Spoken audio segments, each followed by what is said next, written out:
Krista with us. Hi, Krista. Good to have you here on the show today. Hi, Lex. I'm happy to be here to talk with you. Yeah, so let me tell people a little bit about your awesome self and then we'll get into the chat. Krista Anderson is the founder of Healthy on the Go. She's also a cancer survivor who decided to use her story to change the world, starting with the snacks available in it. She is a CEO, a producer, a host, an author. It is an honor to have you here today. So I would love for you to just share a little bit about what inspired you. What is Healthy on the Go, actually? Why don't you tell people about that? So, if you've ever found yourself circling a gas station or an airport looking for something healthy to eat or drink, and you pretty much leave stores empty-handed, that was the pain point I had. And so I started Healthy on the Go from that experience to try to make healthy foods and beverages more accessible to people. So we're kind of a store within a store, a kind of one-stop shop of healthier snacks and beverages. So yeah, that's where it Love came it. from, and that's the mission that we're behind to try to make the US a healthier place to live.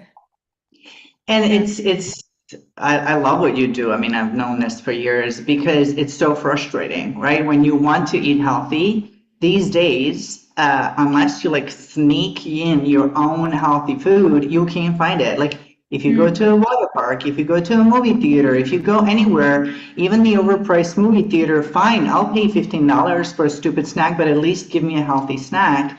And so I love that you're solving that problem in the US and hopefully eventually globally. But I'm really hoping that the problem doesn't become as big as global, although it kind of already has. So obviously, many people know you for your business.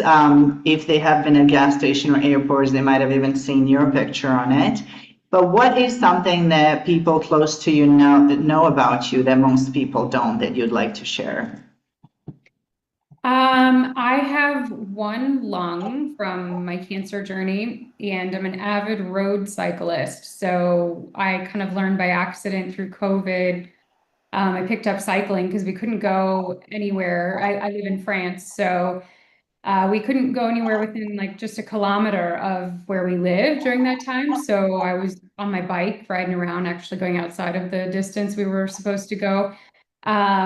And so I learned that I could expand my lung and the capacity it could work at through cycling. So I become a huge passionate cyclist, kind of like Tour de France cycling, but I don't ride like them. So yeah, that's my hobby to stay healthy on the I side. love it. I love it. Do you enjoy cycling itself? Do you remember when you were a kid, you first got your bike and you got the training wheels off and you just went wild, right? And you used to be able, I don't know about you or how you grew up, but me, I grew up in a small town and I could run around that whole town on my bicycle and, come home by dark and, it was Yeah. safe. So it reminds me of when I was young, there's like this child spirit that comes out when you're on your bike, at least for me. So I really do love it. And it's hard at times. So I try to enjoy it and not beat myself up for not Yeah. working super hard at it. The reason I ask is because I find, I work mainly with women. I find that women tend to do what they heard they are supposed to do. And I always teach them, like, start with what you like, start with what you enjoy.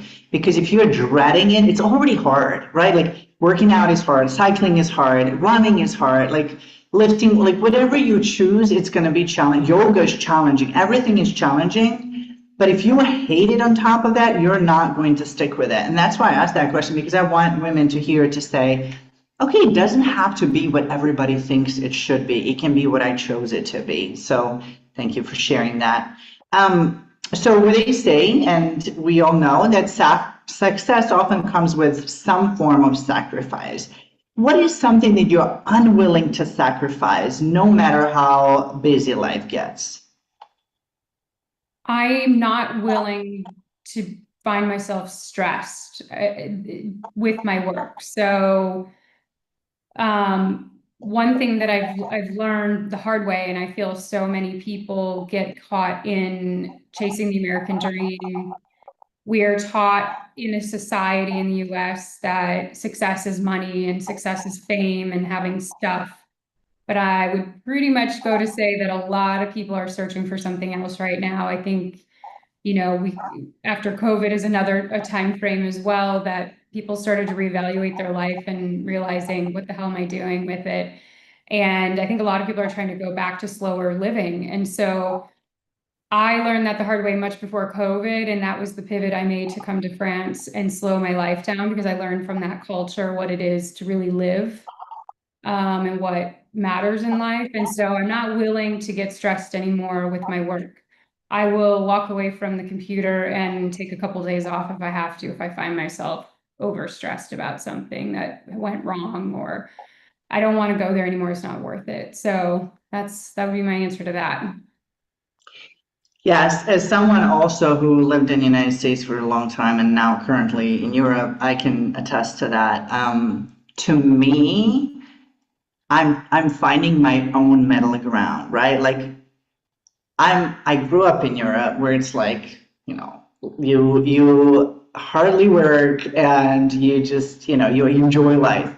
And then I got very much immersed into the American culture of like go and hustle, and I lived that. And I find that there is the middle ground, right? Like I think what you just described, I can care about my work. I can still want to create a big impact. I can still want to create a big business, but it doesn't have to come at the cost of everything else. And I Yeah. think that in between traveling, like Europe and United States kind of allowed me at least, and it sounds like to you too, allowed me to find that middle ground. And you said that's one of the reasons you moved to France is to slow life down. Is that what you said? Yeah, I mean, it shocks me to my core because I think it goes back to you only know what you know. And we all live in a society that forms us. And I only knew to work, to make money, to succeed, to chase success, whatever that is. But when I first came to the south of France, not Paris, because I would say that's a big city that lives a bit different, but the south of France, where you're amongst the locals living in the Provençal countryside, taking their time, sitting around a table, eating for hours and hours, and not in a hurry to work. I was like, what is this about? I've never seen anybody sit so long at the table and eat. And not in a just in a restaurant, but in people's homes, and that sacred moment on Sundays where the whole family gets together and they have a meal and they take their time and they just enjoy each other and food. I have you ever sat at a table and talked about the food the entire time? Like I thought, oh my God, these people are so bizarre. All they do is talk about the food. Now, all I do is talk about the food. Because I'm like, this is actually life. Like this is being one in the moment. That's hilarious because it is. That's how our nervous system reacts. There was Like, a this is so weird. Why would you ever do that? is And it then months later, you're like, ah, I am that. And that is my new normal. I love that. So, obviously, you had a crazy cancer survival story. Um, but I want to know why, if that's the only reason, or why taking care of yourself became important to you. Was that the only reason? Was that an awakening moment? Was that already like were you already living a healthy lifestyle? What became why and how did taking care of yourself become important to you? I would say, of course, cancer woke me up. I tried to fight cancer holistically for the first 4 months, maybe. I went to a holistic doctor and did, changed my entire diet, cutting out pretty much everything but alkaline vegetables, and some grains and nuts. Like it was pretty restricted, along with, other type of plant medicine, like intravenous therapies and stuff like that. So I learned a lot from that short experience about what I was putting into my body. Kind of, I think when anybody faces something with their health, it stops you in your tracks and you start to pivot and research, okay, what do I do to help save myself? And so that was kind of the foundation of change for me that I now live by that educational experience of just eating healthy, and it's quite simple: fruit and veg, some nuts and grains, and some organic farm raised meats, but it wasn't something that was easy for me in the beginning. And I would go on to say that I think a lot of people think healthy food doesn't taste good, or how do I cook this? And it is easier than people think. But yeah, I mean, I would say there's a lot that goes into being healthy, though, as well as like sleep. I try to get 9 hours of sleep every day, and that is increasingly more important the older I get. I'm more tired more often, as our hormones change as women, right? Yeah. Yes. So again, I love that you said that because I think every single woman that was on the show so far has talked about how much sleep she gets. And I love that because there's this stigma, right? Like 6 to 7 hours, wake up before everyone. And I'm like, all of these messages are for men. And none of that works for us. And we've done it for decades until we had a moment of like, okay, this is really not working out for me anymore. And I love what you said also. It's simpler than it seems when it comes to nutrition, but it takes time to change taste buds. And I always emphasize that to people because yes, what I eat now is probably going to taste really bad to someone who's not used to eating that way. But it should be a gradual change, and that's why I'm a big advocate for not giving a meal plan, but rather than allowing the person to slowly start getting that into their own kitchen. And again, that's why I love what you do because it's so easy to. I think actually people have labeled snacks as a bad thing, right? I find that a lot with ladies who come to me like, I snack a lot. I'm like, snacks are not bad. It's what are you snacking on, right? And that's why, again, I love what you do because it's one easy way to simplify healthy food. It's like, okay, if you don't change anything, change your snacks, right? Do the healthy on the go, and you're already changing something. So, what kind of woman are you becoming in this season of your life? Because seasons shift, and I know you're in a new season of your life and career. Have you heard of the book The Surrender Experiment by Michael Singer? Yes, I recently read it maybe a few months ago.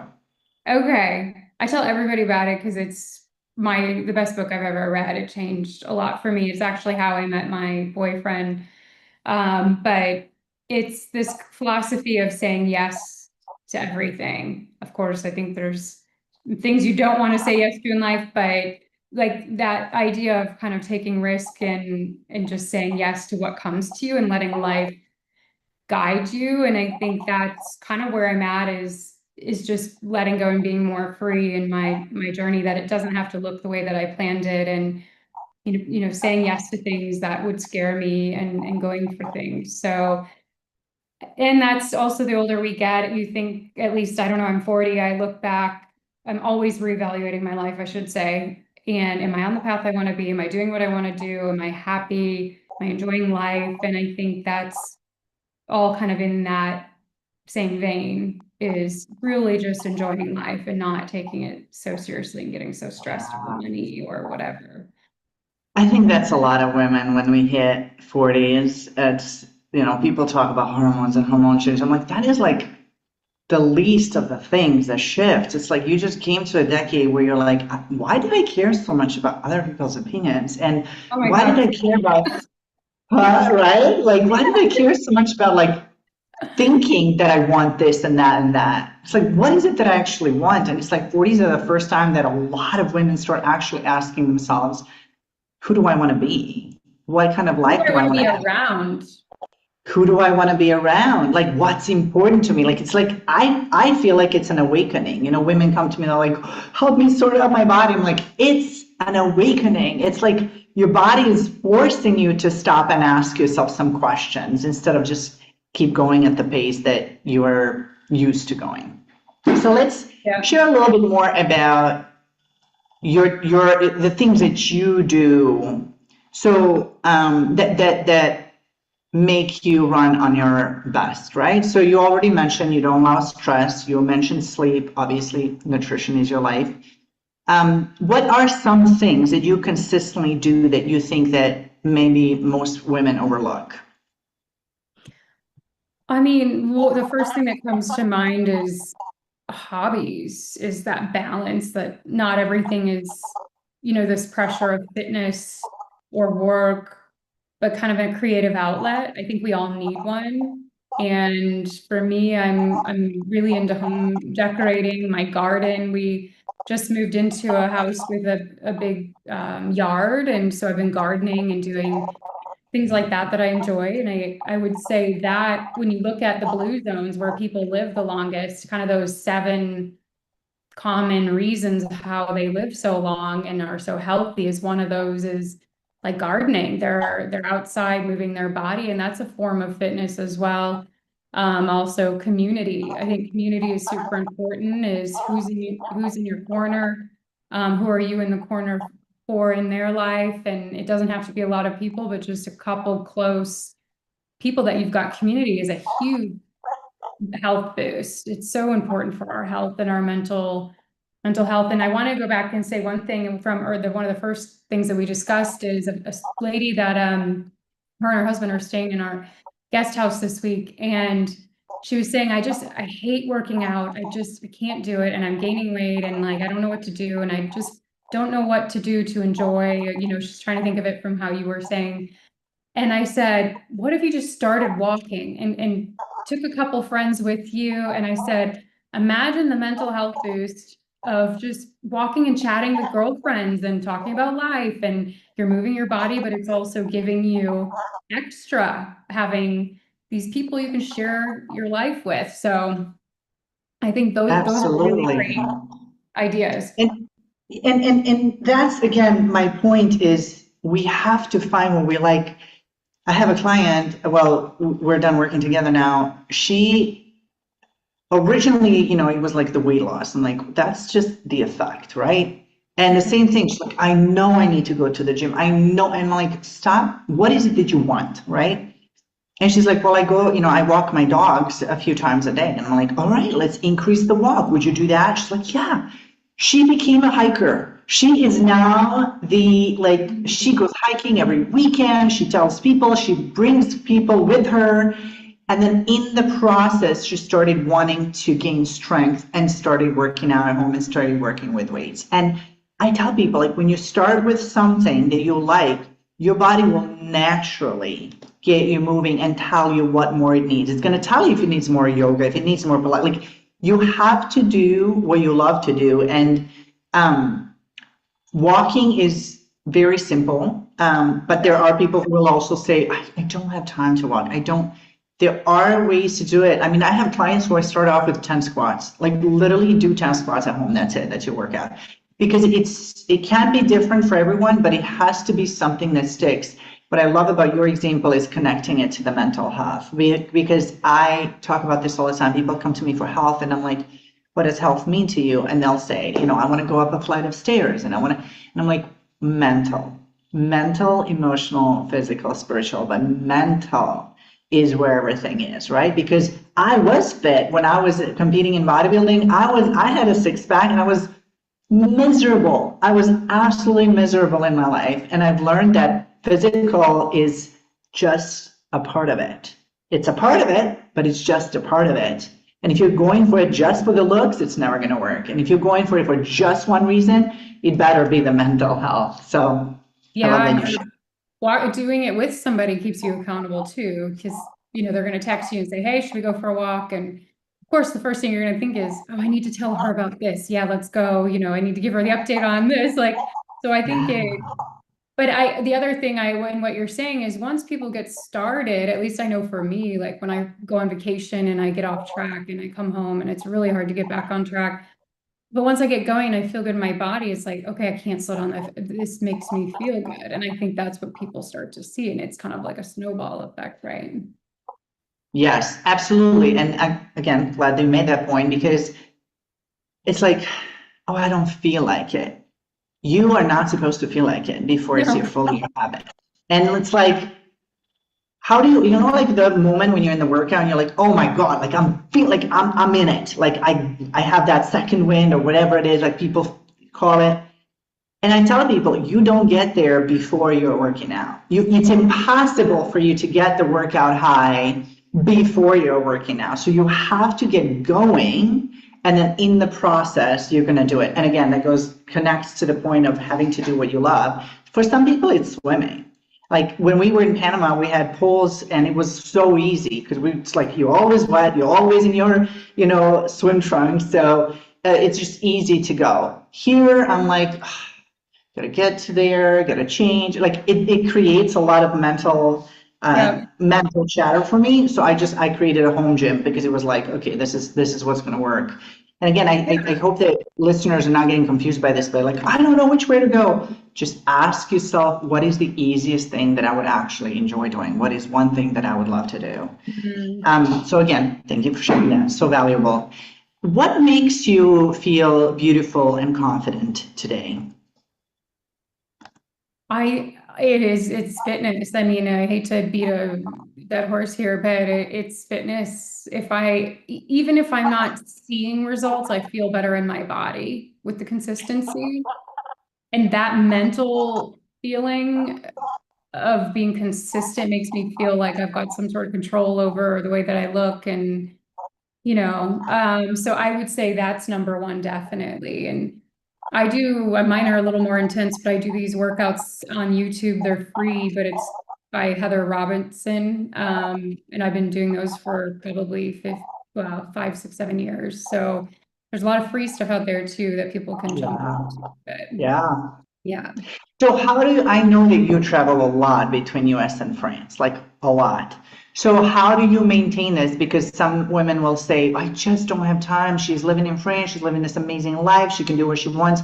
I know that you travel a lot. So can you give us a little bit more on how you stay on track and what challenges you face and how you overcome that? Yeah, as far as fitness, I mean, I've got tennis shoes packed everywhere I go. It's as easy as just going out for a run when I get somewhere. Traveling is tough to stay healthy. Unless I'm going to one of the stores where I have my products in, just to find healthier food, I'm usually packing stuff with me on the plane and drinking a ton of water.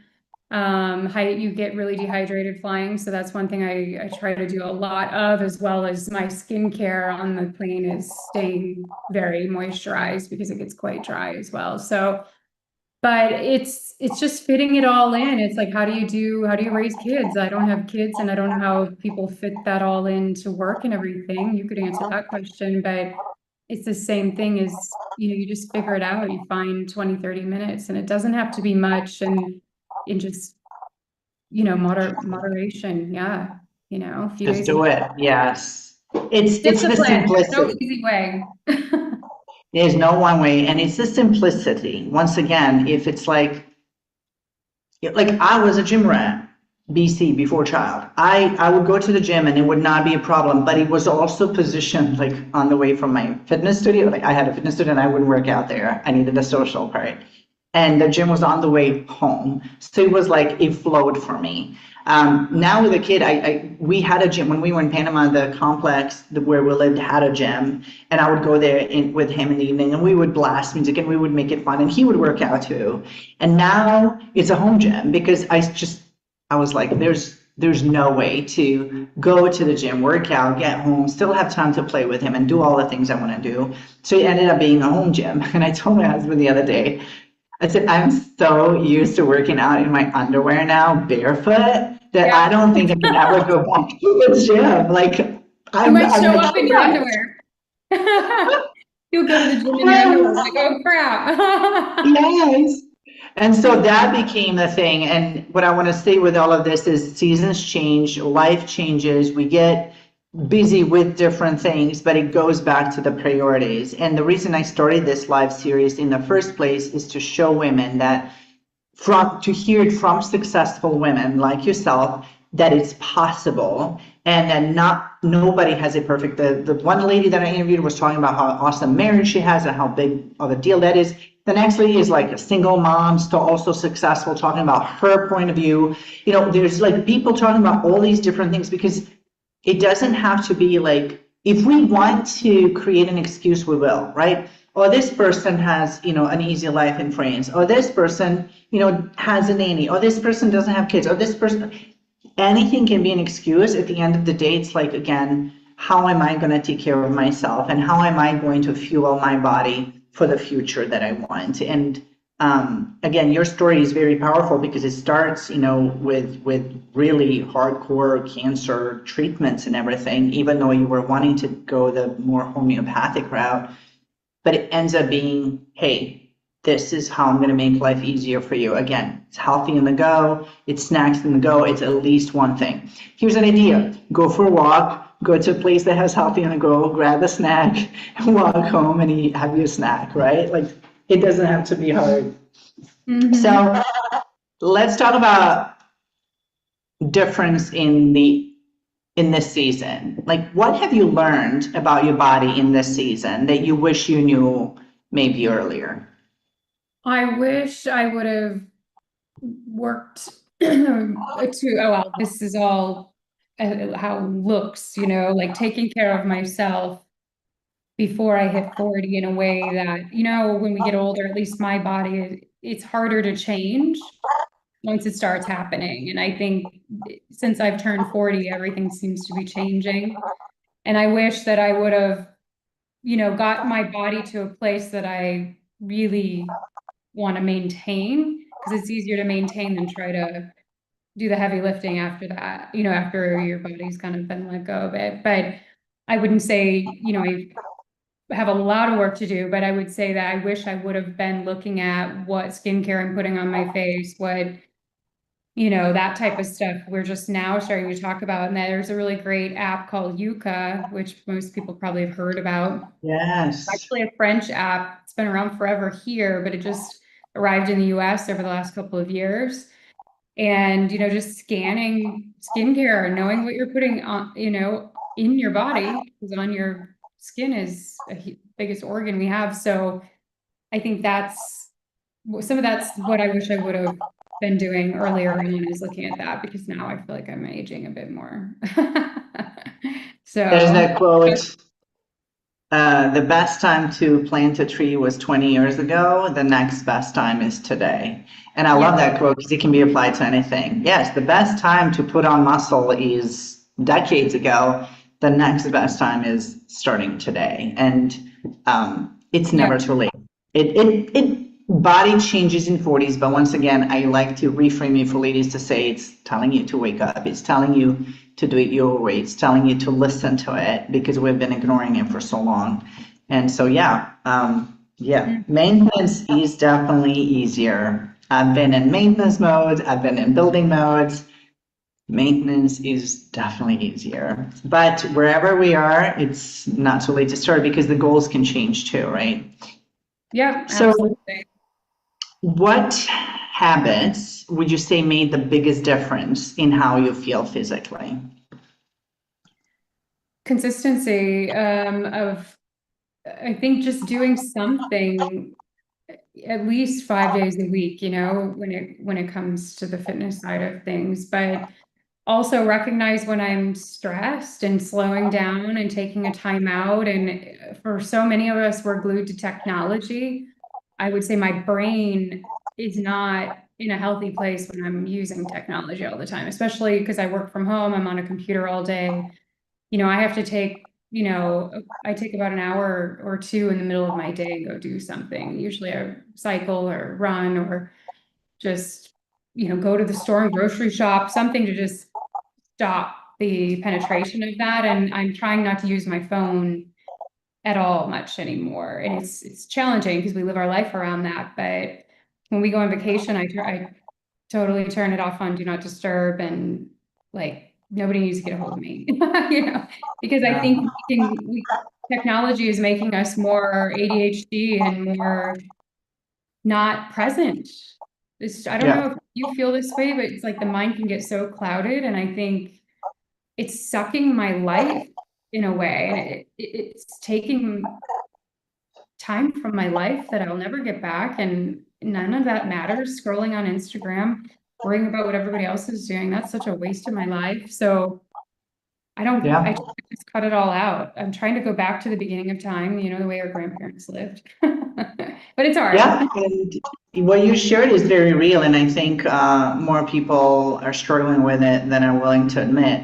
But I think Yeah. it's extremely important to be honest with yourself, and I just say, you know what, this is, and like one thing I know about you, you were like, okay, TikTok has a different algorithm. I'm getting it off my phone. Like I'm not even playing with this anymore. And I love when you said that because it was like, that's you taking full responsibility. Like the job of social media is to keep us on it. That's cool. I love social media because it allows me to have an online business, right? Right. But I found myself, my kid was little, and I found myself like, if my phone is there, I would just look if there's a notification. And I shut off all notifications off my phone. And the only reason I even have it on vibrate is to find it because I actually tend to lose it around the house. I mean, we all search for it for like hours.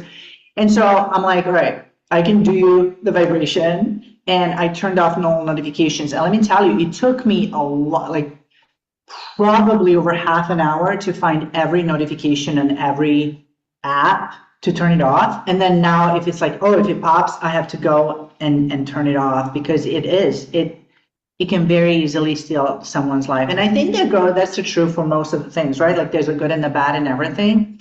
But this is where we have to take that initiative to say, what am I doing with my time? Because time is the most valuable thing I have, and I'm never getting it back. And again, turning notifications off, putting it on silent or on do not disturb, you will notice you have to reset your dopamine. You have to reset your dopamine, and you have to go through that process, and you have to be aware of it because cheap dopamine is real. And it will make us have to go. I teach my clients to log out of apps as well, because the moment they go back to try to log in, it's enough conscious to go, I didn't even want to go here. I didn't even want to try to touch this app. And it's a very subconscious behavior. And again, I love that you mentioned that because time is the single most valuable thing we have, and we're not getting it back, which is why awareness of how we spend or invest every minute is very important. I love that you're stepping away in the middle of the day and you don't even like an hour or two, it doesn't even matter because it's so important to do that because I believe you come back way more refreshed with better ideas and better way to do the rest of your day. Yeah.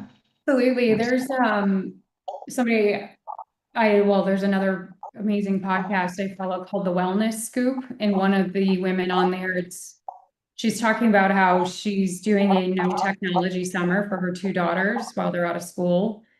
And the first couple of weeks were tough, telling them no TV, no iPad, no, not, and then so she would have to create activities for them to do and kind of keep them busy. Then after a couple of weeks, they stopped asking because she had sat them down and explained there's no technology this summer. Like they do some movie nights together, but rare. And so now she said her daughters are finding and creating like we did when we were kids. They're going outside, they're creating games or making up things. And she said they've become so creative and she sees them changing as, Yes. little people. And so I love this. I'm like, that's how we grew up. And Yes. do that to Yes. It's a daily struggle. Like my kid is 7.5 and I gave him a tablet, a kid's tablet, whatever. And it's still not perfect, right? Like I still have to oversee it. I thought I was going to be able to set it up with parental stuff. And it's still got stuff that technically go as education, but it's like driving games. And I'm like, all right. And so what I'm teaching him now, knowing how the brain works, is I'm teaching him, you do everything you need to do first, and then this is for limited time at the very end if you want to do it. And then we have to do it together because obviously I'm not gonna, there's a quote that I love that says, when you give your child a phone or whatever, a screen, right? You're not giving him access to the world, you're giving the world access to them. And it's like, that's exactly what that is. And so technology it's kind of like, it's going to be a part of our life. And I love that example because it really does take about a week or two to reset. But after that, brain starts creating ideas. My son can be waiting for me to brush my teeth in the bathroom and he's going to create a little game. And I'm like, that's what the brain is supposed to do. And we have to be extremely careful, not just with ourselves, but also with children and anybody around, because it's easier not to have to create games. Like you said, she had to create things and activities for them to do. And that requires the person to say, okay, let me figure out it myself. It's so much easier to fall in that. And we know this, again, it's so much easier to sit and scroll, but it's literally the worst thing for us. Do you know that they compare it to smoking now? They compare screen time to smoking, like it's the same as like an hour of screen time is equivalent to one cigarette or something like that. How so? Like time off Health-wise, your because life? we're sitting and not moving, and because we're sitting and not moving, and then because our brain activity is not there. So they're comparing it to, back in the day, how people used to smoke, sitting in front of the screen for whatever we do as adults. 8 hours a day and not moving is also like one of the worst things we can do for our body. I actually met a guy, very interestingly, and I really liked his approach to this. We were talking about meditations, and he said meditations were awesome back in the day when people were physical all day, and then they would sit down and need to be quiet. He said nowadays, sitting down is probably like one of the worst things for the body. And I thought, that's kind of brilliant. And so I started creating walking meditations for my clients and moving and doing things. Like you said, gardening is a form of a meditation because you lose track of time. You just focus on one thing, and it's a form of it, right? And so I found that very interesting because it's true. Like, oh, I just got done sitting 8 hours. Let me sit for another hour to not move in a meditation, which is, again, why we have to find something that works for us long term. Yep. So why don't you walk us through your ideal day? I would love for listeners to hear what would that look like for you. No technology day. Yeah, non-technology day maybe, yeah.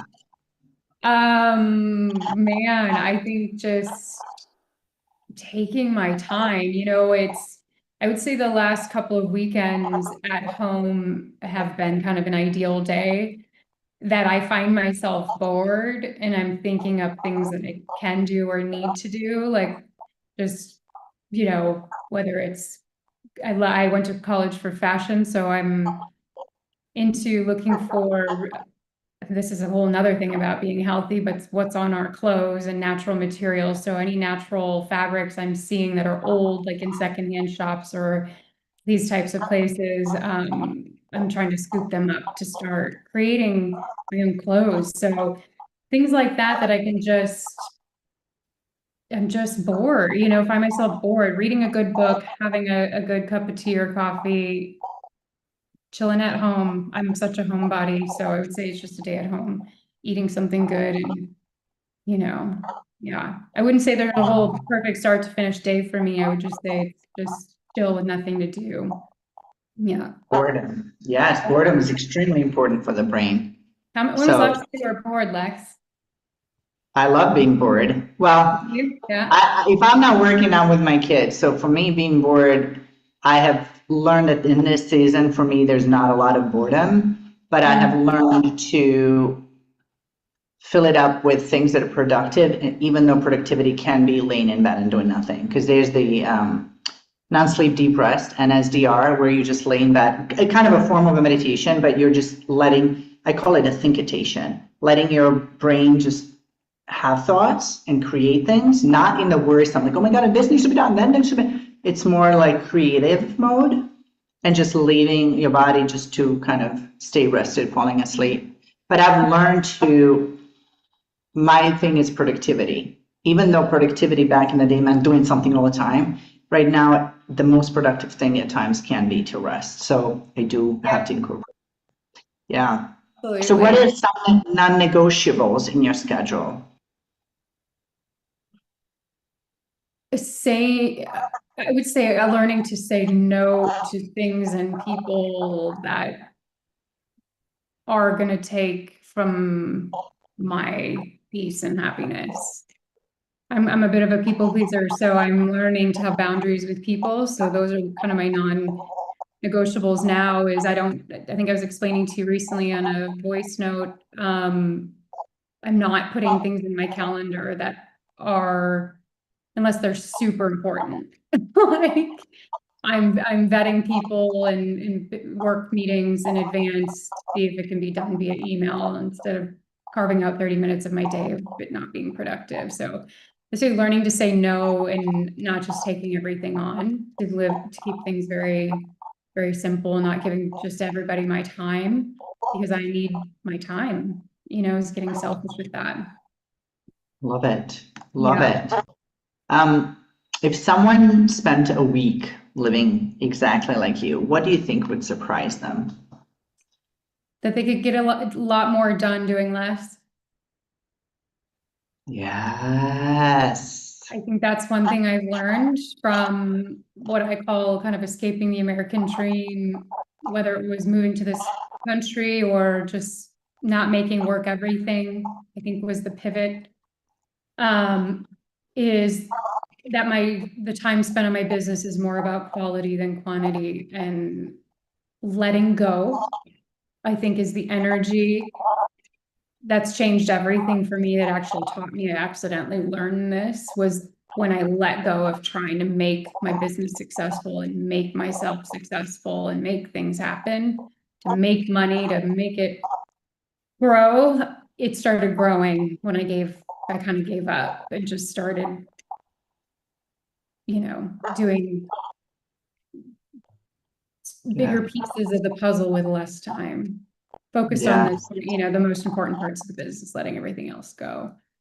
And that is so important with previous thing you said of taking time off, getting away from everything, and even taking time off in the middle of the day, Yeah. right? Like just it's so important to not just go to the next thing and the next thing.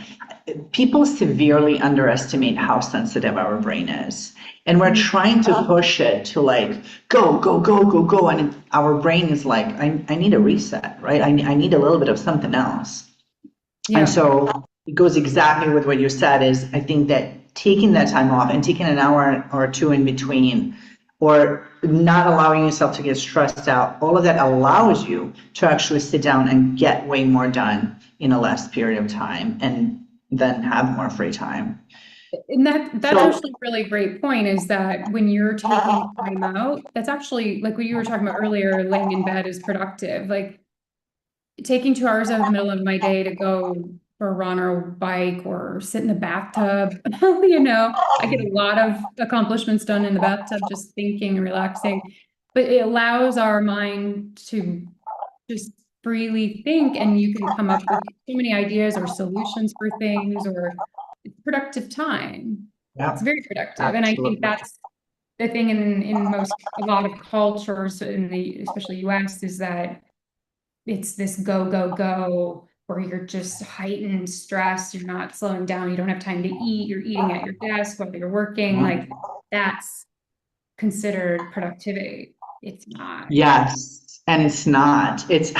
Yeah, it's actually taking more time off that is going to make you more productive because when you sit, your brain's fresh, you had ideas, and then you're just like, what is the one thing I have to do? And that's why I created, I'm going to tell people about it at the end, but I have that created that 3-minute brain performance reset where it's literally one couple of them are 30 seconds, one of them is like 2 minutes where people can do things in between tasks and in between calls to actually reset the brain. Because again, I think that we need to talk more generally about how sensitive the brain is and also how different it is when people run on a 24-hour cycle, which is men. And that's why we can't be like, oh, I'm going to sleep 6 hours and get up and go to the gym at 2:45 in the morning. That's not being necessarily productive. For us, it's a different rhythm. It doesn't mean slowing down. Women can build a lot of stuff. It's not about slowing down, but it's about finding our own rhythm, whether it's sleeping 9 hours, whether it's taking time off. And one of the first ladies I interviewed talked about that. She said, I sleep a lot. She's like, I sleep 9, 10 hours. She's like, I take a nap. She said, because my brain works so hard when I'm there. And to our conversation about technology, she said, when I'm doing something, I'm there. Like I'm doing that. I'm not doing anything else. And she's like, it drains me. It takes so much brain power out of me that I need sleep. And again, to me, brain performance is like the most important thing that we can work on. So again, That's why I invited you here, is to talk about exactly that, which is how Mhm. much you get done with less work. Now, obviously, you're in health field because it's healthy on the go, but how has taking care of your health affected your business success? I think it goes hand in hand. If we're not healthy, our business is not healthy. And there are some times where I'll just I'll turn off the business for a day or two. If I'm not like if I'm feeling, of course, I'm feeling sick, or when you've got the flu or something like this, of course. But if I'm just not feeling it, sometimes like with perimenopause, we're faced with this big conversation now is sometimes my mind is just cloudy. And then I beat myself up for it, and I'm trying to sit in front of my computer and I'm like, okay, no, like I'm not doing this. So I just shut it down. And then the next day I'll go and I'll be super productive and I'll get all this stuff done. And I'm like, I just made up for yesterday. It's great. Yes, And it's yes. taking off the pressure and in that regard. But yeah, if we're not healthy, our businesses are not healthy. And I think that it's definitely hand in hand. So Taking that pressure off. Yes, taking that pressure. Taking that pressure off when it comes to sleep too. Like, ladies, sleep as much as you need to. Like, stop trying to mm, get up early for everyone else. Taking the pressure off. Love that. Maybe that's the theme of this call, is taking the pressure off. What yeah. decisions do you make differently because you prioritize your health? I mean, you mentioned already some. Is there anything else that stands out?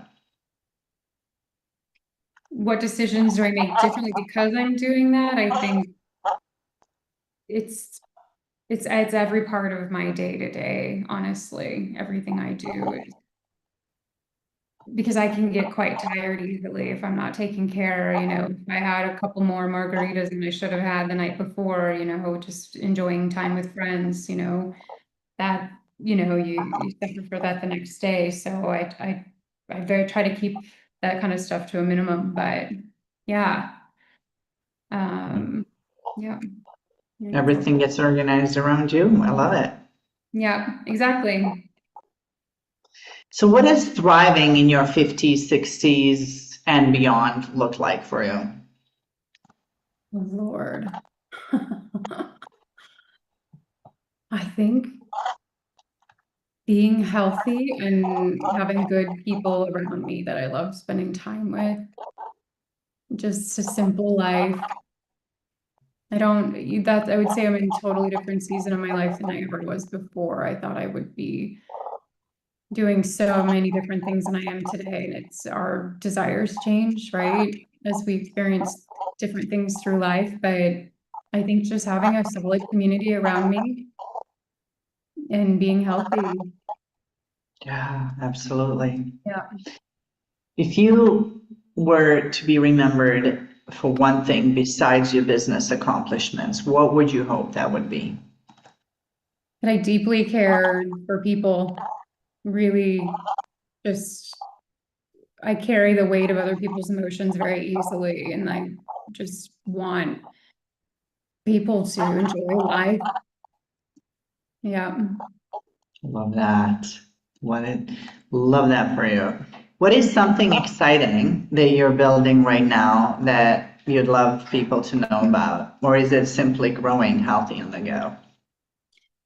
It's growing healthy on the go in partnerships that we're developing a vending program now that healthy vending can be put into hospitals and universities and airports, and the terminals there. So that's a new project we're working on. It's a heavy lift, but we're hoping to get the first one placed soon. So that's a new one that we're really excited about, and creating more opportunities for people to have access to healthier food on the go. I love it. Again, healthy snacks.